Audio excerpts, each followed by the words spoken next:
presented by Krishna Music. Please my channel to subscribe. Singing by Ranjan Lal Yadav. नदिया कोन जवानी से पल्लो मेरा हो हरे हर भइलो मेरा हो हरे हर भइलो mix by Krishna recording studio Hasanpura. नदिया कोन जवानी से पल्लो हो मेहर हो हर भइलू हो नहीं अपन जवानी से अर कैलू हो मेहर हो मेहर है हर भइलू हो कहे तना देखावेलू भाव गोरिया कहे झूठो के करेलू छाव गोरिया तू तो भतरा से अपना लड़ गइलू हो ना अपन जवानी से अर कैलू हो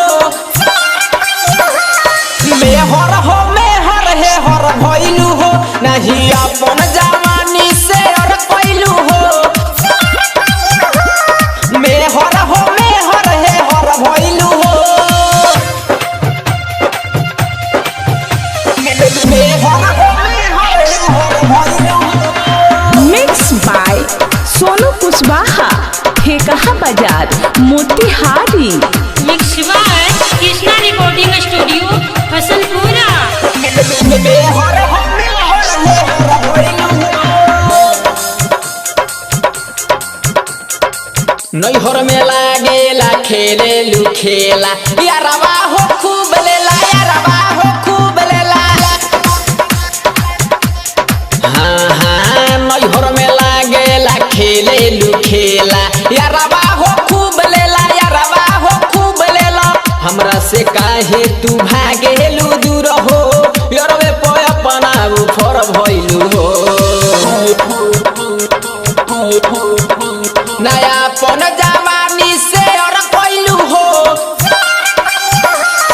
मेहर हो मेहर है हर भइलू हो नहीं अपन जवानी से और कैलू हो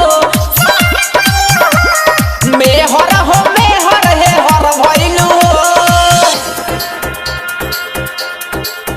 नहीं अपन जवानी से और कैलू हो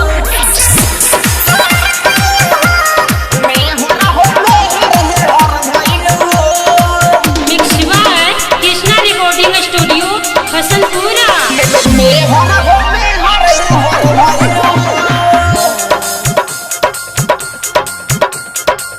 ओजे परवाना से कोइलू बिया हवा दोसरे पर है निगहवा दोसरे पर है निगहवा हाँ हाँ ओजे परवाना से कोइलू बिया हवा दोसरे पर है निगहवा दोसरे पर है निगहवा यादव रंजन के देता बाड़ू